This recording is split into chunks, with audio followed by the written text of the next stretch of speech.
আন্তর্জাতিক মানবাধিকার কর্মী ও অনন্যা টিভির প্রতিনিধি নূর আলম সিদ্দিকী এর ভিডিও তথ্যচিত্রে আজকের সংবাদ শিরোনামে থাকছে সুন্দরগঞ্জে উন্নয়ন ও মানবসেবায় অনন্য অবদান রাখছেন মোহাম্মদ আরেফিন আজিজ সর্দার সেন্টু। গাইবান্ধা জেলার সুন্দরগঞ্জ উপজেলার সোনারা ইউনিয়নের এক সম্ভ্রান্ত মুসলিম পরিবারে জন্মগ্রহণ করেন বিশিষ্ট সমাজসেবক ও সাবেক বিএনপি নেতা মরহুম আজিজার রহমান সর্দারের কনিষ্ঠ পুত্র মোহাম্মদ আরেফিন আজিজ সর্দার সেন্টু।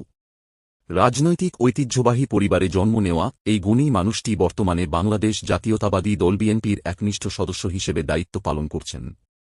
দলীয় দুর্দিনেও তিনি তাঁর পিতা ও পূর্বপুরুষদের পদাঙ্ক অনুসরণ করে বিএনপির সঙ্গে ওতপ্রোতভাবে জড়িয়ে থেকে সংগঠনের জন্য নিরলসভাবে কাজ করে চলেছেন। তিনি শুধু একজন রাজনীতিবিদই নন, বরং সমাজের উন্নয়নে বেকারত্ব দূরীকরণের এক সফল উদ্যোক্তা, মানবদর্দী ও বিশিষ্ট সমাজসেবক হিসেবেও এলাকায় বিশেষ খ্যাতি অর্জন করেছেন মোহাম্মদ আরেফিন আজিজ সর্দার সেন্টু। তিনি সফল উদ্যোক্তা ও খ্যাতি অর্জনের জন্য বিভিন্ন আন্তর্জাতিক সংস্থা একাধিক সম্মাননা প্রদান করেছেন। সরোবর রিসোর্ট এন্ড পার্ক সুন্দরগঞ্জের মানুষের বিনোদনের এক নতুন ঠিকানা। সুন্দরগঞ্জ উপজেলার মানুষের বিনোদনের অভাব দূর করতে তিনি প্রতিষ্ঠা করেছেন সরোবর রিসোর্ট এন্ড পার্ক, যা সোনারা বাজারের দক্ষিণে প্রায় 500 মিটার দূরত্বে মনোরম পরিবেশে অবস্থিত।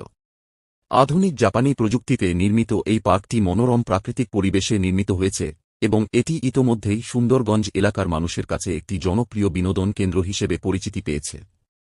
দীর্ঘদিন ধরে মোহাম্মদ আরেফিন আজিজ সর্দার সেন্টু অসহায়, গরিব ও দুঃখী মানুষের পাশে থেকে কাজ করে যাচ্ছেন। এক সাক্ষাৎকারে তিনি বলেন, আমি মানুষের সেবা করাকে এক প্রকার ইবাদত মনে করি। মানুষের মুখে হাসি ফোটাতে পারলে আমি আত্মার শান্তি পাই। তাঁর এ মানবিক দৃষ্টিভঙ্গি তাঁকে সুন্দরগঞ্জ উপজেলাবাসীর হৃদয়ে স্থায়ী জায়গা করে দিয়েছে। ভবিষ্যতের রাজনীতিতে জনগণের প্রত্যাশা। সুন্দরগঞ্জ উপজেলার সর্বস্তরের মানুষ এখন মোহাম্মদ আরেফিন আজিজ সর্দার সেন্টুকে আগামী জাতীয় সংসদ নির্বাচনে এমপি হিসেবে দেখতে চায়।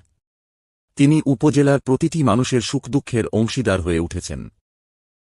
দলীয় রাজনীতির পাশাপাশি এলাকার উন্নয়ন, শিক্ষা, স্বাস্থ্য, বিনোদন ও মানব সেবার মতো গুরুত্বপূর্ণ খাতে তাঁর অবদান অনস্বীকার্য।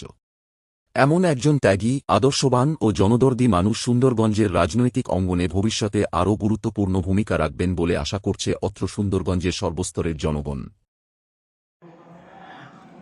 আপনার ভবিষ্যৎ পরিকল্পনা কি? ধরনের আপনার যে এমপি নির্বাচন করতে যাচ্ছেন আর মনোনয়ন প্রত্যাশী। ধন্যবাদ। আসলে ভবিষ্যৎ পরিকল্পনা, আমি তো এখন থেকেই কাজ করে যাচ্ছি, যে কাজগুলো করে যাচ্ছি এই কাজগুলো কন্টিনিউ করা। আর ভবিষ্যতে যদি নির্বাচিত হয়ে আসতে পারি, ইনশাআল্লাহ সুন্দরগঞ্জে যে বেকার সমস্যা, এই সমস্যা নিরসনে আমি কাজ করব।